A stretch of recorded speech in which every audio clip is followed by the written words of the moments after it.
तो आज हमारा क्षेत्र है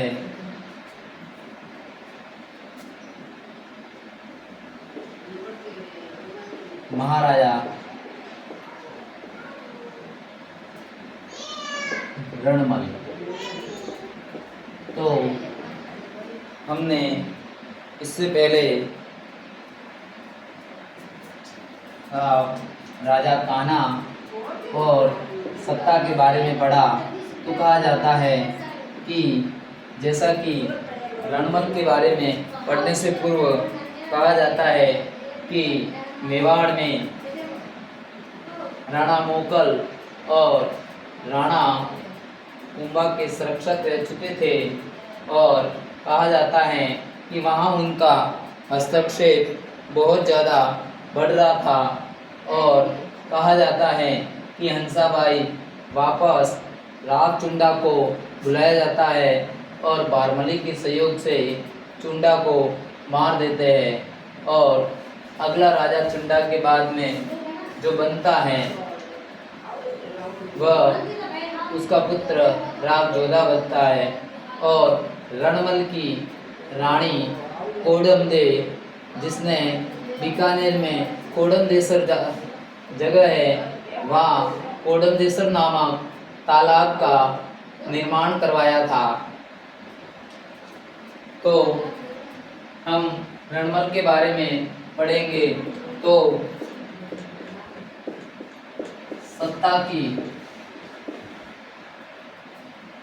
सत्ता को हराकर मेवाड़ के सहयोग से राजा बनता है और इनकी रानी, जिनका नाम कोडमदे,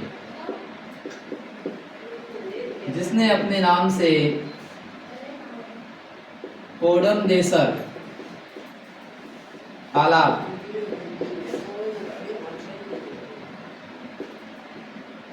कोडमदेसर बीकानेर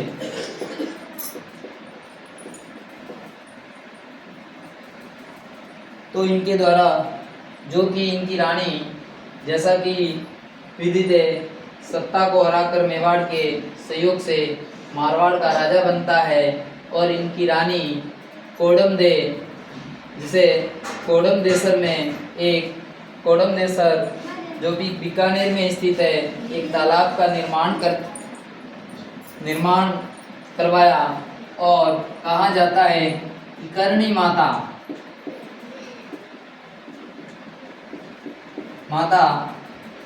उनकी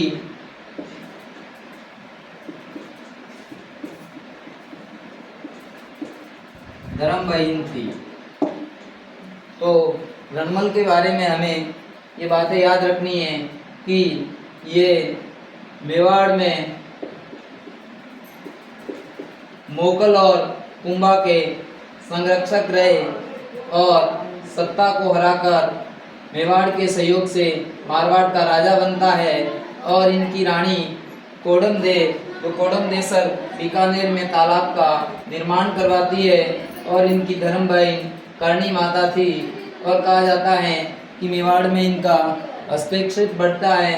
तो मेवाड़ के चुंडा और बारमली के सहयोग से हत्या कर ली जाती है और अब आगे इनके पुत्र, जिनका नाम राव जोधा, जो कहते हैं कि वहाँ से भागकर बीकानेर में एक जगह है पहुनी, वहाँ शरण लेता है और कहा जाता है कि 1438 से लेकर 53 तक मंडोर प्राप्त करने के लिए 15 वर्षीय राठौड़ों का सिसोदिया से संघर्ष रहा और कहा जाता है कि खड़गू जी के द्वारा इन्हें कटार और मंडोर जीतने का आशीर्वाद दिया और करणी माता के आशीर्वाद से 1453 में उनका मंडोर पर अधिकार हो जाता है और राव जोधा, जो कि मारवाड़ का सबसे प्रतापी राजा और सबसे लंबे समय तक शासन करने वाला, जो कि 1423 से 1489 तक ये 38 में संघर्ष होता है। और तो ये 1438 से लेकर 1489 तक, 1438 से 1489 तक मारवाड़ का शासक रहता है। और अंत में हंसाबाई के सहयोग से कहा जाता है कि दोनों के बीच आवल बावल की संधि होती है, और इस संधि के तहत अपनी बहन श्रृंगार कुंवर का विवाह कुंभा के पुत्र के साथ, रायमल के साथ कर दी जाती है। इस प्रकार मेवाड़ मारवाड़ के बीच जो संघर्ष है वह खत्म हो जाता है। तो अब हम इनके आगे के जो कि है उनके बारे में चर्चा करेंगे। और इनके द्वारा जैसा कि विदित है कि उन्होंने देखा कि मंडोर में भी मारवाड़ का साम्राज्य सुरक्षित नहीं है, तो हमें एक सुरक्षित राजधानी बनानी चाहिए। तो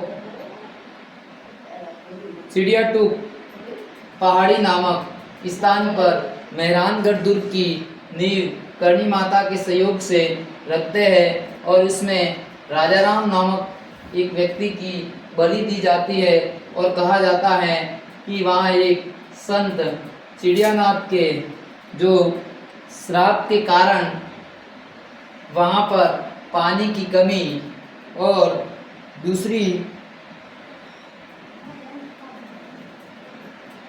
बात मेवाड़ में जैसा कि मारवाड़ में जैसा कि कहा जाता है कि दादा पोते का मुँह नहीं देखेगा। ये चिड़ियानाथ जो एक गुरु है उनका ये श्राप था। कहते हैं कि उसके बाद में अब तो जो गजेंद्र सिंह जी है वह कहते हैं कि ये मेहरानगढ़ में रहना भी छोड़ दिया और दूसरी जगह रह रहे। अब कहते हैं कि युवराज सिंह जी के लड़का है और गजेंद्र सिंह जी बोलता है, तो अब कलयुग में शायद किसी संत की जो श्राप है वह सही नहीं हो सकता, ऐसा कह सकते हैं। और जैसा कि पानी की कमी थी तो इनकी रानी द्वारा रानीसर तालाब का निर्माण करवाया जाता है इससे पानी की। तो इनके जो जसमादे हाड़ी जो इनकी रानी थी जो एक तालाब का निर्माण करवाती है, तो पानी की तो कमी दूर हो जाती है। तो इस प्रकार जोधा के बारे में ये जानकारी थी। तो हम जोधा के बारे में पढ़ेंगे। तो 1438 से 1489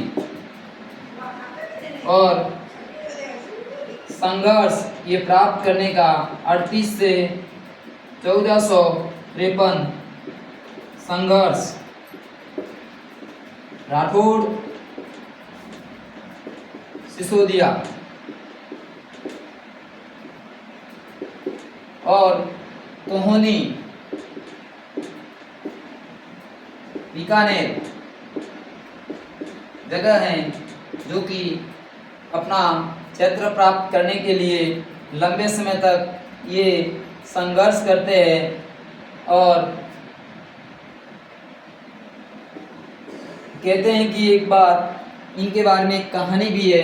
कहते हैं कि ये मंडोर प्राप्त करने के लिए आए थे और घायल हो गए और वहाँ से वापस घोड़े से जा रहे थे, बहुत घायल हो गए थे। और कहते हैं कि बीकानेर में कहीं एक जगह पर ये घायल हो गए और घोड़े पर ऐसे ही सो रहे थे। और थोड़ी देर बाद उन्हें एक महिला ने देखा और उन्हें जगाया अपने घर पे, उनको खाना ना खिलाया।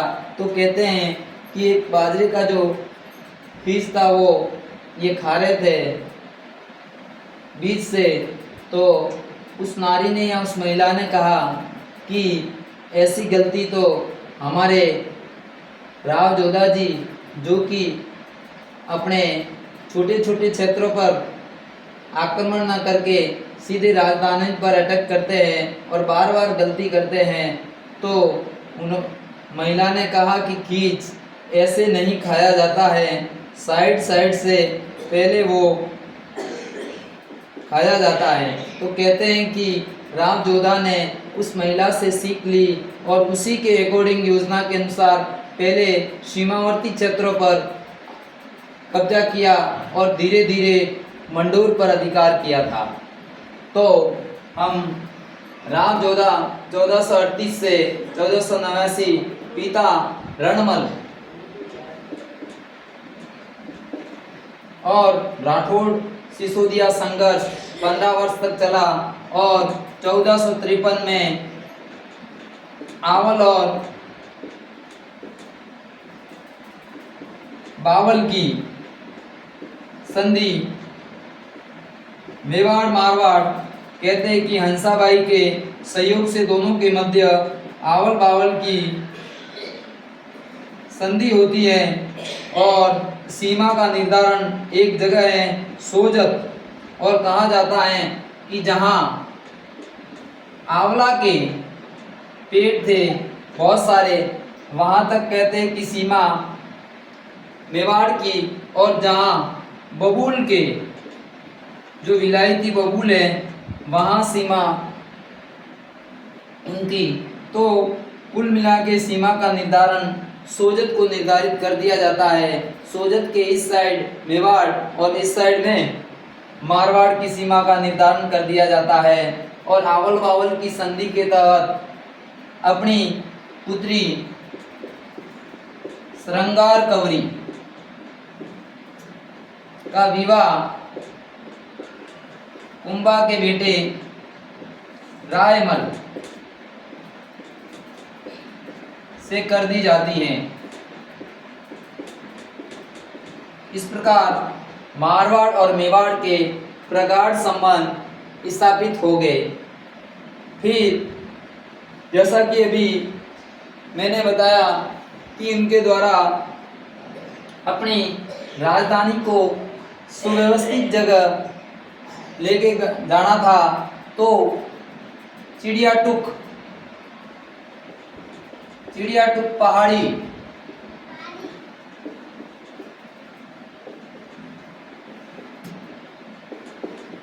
जैसा कि चिड़ियाटुक पहाड़ी है, तो वहां पर चिड़ियाटुक पहाड़ी है, वहां चिड़ियानाथ नामक एक साधु रहते थे।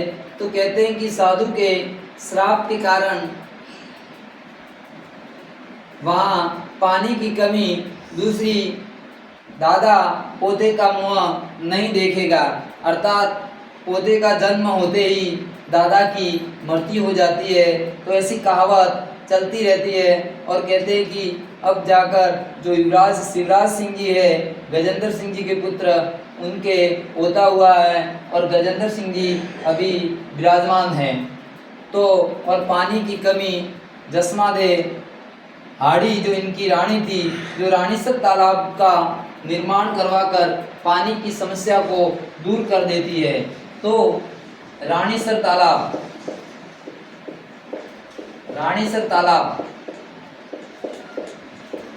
का निर्माण करवाते हैं और कहा जाता है कि जैसा कि बेहद खूबसूरत मेहरानगढ़ दुर्ग, जिसका निर्माण 1459 ईस्वी में रानी करणी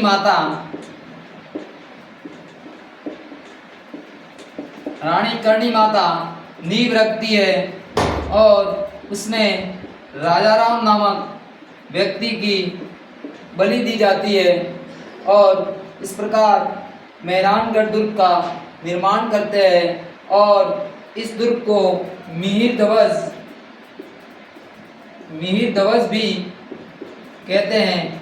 मिहिर ध्वज यानी कि मिहिर यानी सूर्य, तो राठौड़ अपने आप को सूर्यवंशी मानते थे, तो इसको मिहिर या मयूर ध्वज भी कहते हैं। तो ये अपने को आपको सूर्यवंशी मानते थे राठौड़, इसलिए इसको मिहिर ध्वज या मयूर ध्वज के नाम से भी मेहरानगढ़ को हम जानते हैं।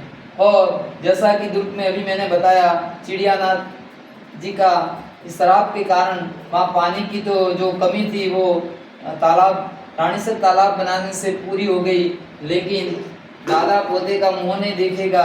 वह कहते हैं कि राज दरबार वहाँ से रहना छोड़ दिया था और अब वर्तमान में गजेंद्र सिंह जी के एक पोता है, तो ये कहावत अब मान्य नहीं रही है पहले की जो। और जो पहाड़ी है वो चिड़िया टुक पहाड़ी है। और इसके बाद मेहरान दुर्ग के साथ ही एक बहुत खूबसूरत शहर बचाते हैं जिनका नाम जोधपुर जोधाना अपन जोधाना कहते हैं। तो राव जोधा द्वारा बचाया गया। यह भी 1459 ईस्वी में बेहद खूबसूरत और ये नेवी सिटी सूर्य नगरी मरुस्थल का प्रवेश द्वार, मरुस्थल का प्रवेश द्वार, विधि नगरी, वर्तमान में ये विधि नगरी यानी न्यायिक उच्च न्यायालय यहीं पर स्थित है। तो ये बेहद खूबसूरत नगर की स्थापना करने वाले राव जोधा थे। और राव जोधा के बाद जो कि अगला राजा आता है, तो राव जोधा के बारे में कहा जाता है कि राव जोधा के समय एक कहते हैं कि एक बैठक हो रही थी, यानी दरबार में सम्मेलन आयोजित हो रहा था और उसमें उनके पुत्र बीका और उनके चाचा आपस में बात कर रहे थे। तो जोधा जी ने कहा कि भाई चाचा और भतीज कि अभी कोई किसी गढ़ का या किसी राज्य का निर्माण कर रहे हैं, तो ऐसा कहते हैं कि 1465 में राव बीका जोधपुर छोड़कर बीकानेर चले गए। तो जैसा कि राव जोधा के 6 पुत्र थे, नौरंगडे, सांखला जिनके पुत्र बीका और बीदा,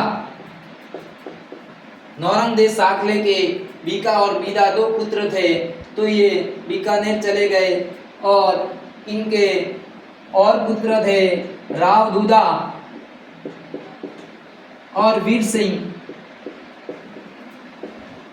वीर सिंह कहते हैं कि रावदूधा मेड़ता चले गए और रावदूधा के सहयोग से अजमेर में ये मल्लू खां को हराकर जीत लेते हैं। इसी कारण अपन पढ़ते हैं कि मल्लू खां के सेनापति गुड़ले खां जो सातल देव के समय आक्रमण करता है और जो गुड़ला जो गणगौर करने वाली पूजा करने वाली के साथ उठा लिया जाता है और कहते हैं कि उनको पकड़ के जो गुड़ले खां के माथे पे चित्रित कर दिया जाता है। तो आज भी मेवाड़ में जब गणगौर या वो त्यौहार मनाते हैं तो मटके के चित्र करते हैं। तो राम दूधा और वीर सिंह और सातल देव इनके बाद सूजा, ये इनके 6 पुत्र थे।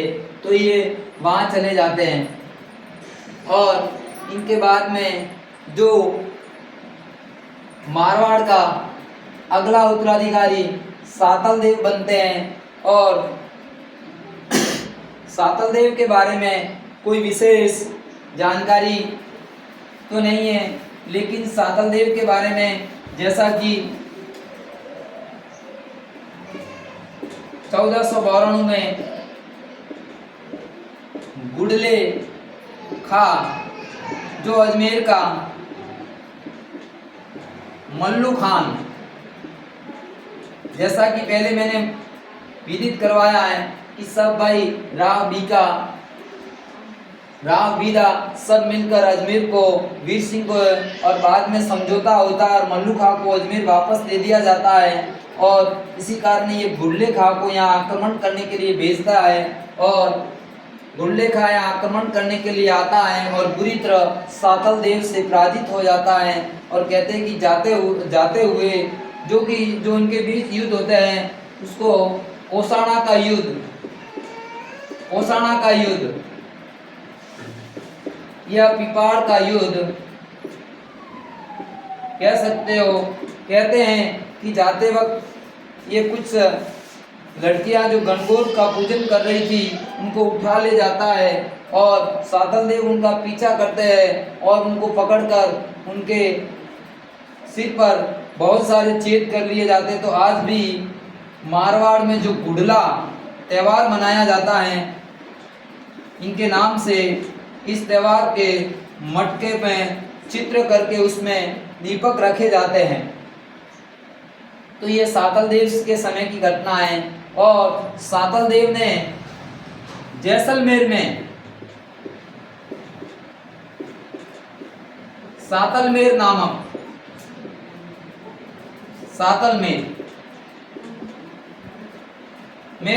एक कस्बा बचाया था। ये उनके द्वारा ही बचाया गया था। तो इस प्रकार सातल देव के बारे में जानकारी है कि इनके बाद में राव जोधा के बाद में ये राजा बनते हैं और गुडला खां से युद्ध होता है। इस युद्ध में या कोसाना का युद्ध इस युद्ध में उसको हरा देते हैं और पिपाड़ शहर में इसके सिर पर छेद कर लेते हैं और गुडला त्यौहार मनाया जाता है। और बीकानेर में एक शानदार सातल देव में सातलमेर नामक एक कस्बा का निर्माण करवाया था। तो इस प्रकार आज हमने महाराज राव जोधा एवं सातलमेर और रणमल के बारे में जानकारी प्राप्त की। तो इस प्रकार और हम कह सकते हैं कि मारवाड़ का प्रथम प्रतापी शासक राव जोधा और हमने एक आगे पढ़ा कि चुंडा के समय सामंती व्यवस्था का प्रचलन हुआ।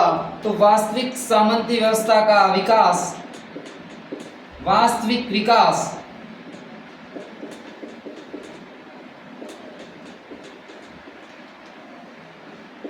सामंती व्यवस्था का वास्तविक विकास हम कह सकते हैं कि यह राव जोधा के समय हुआ।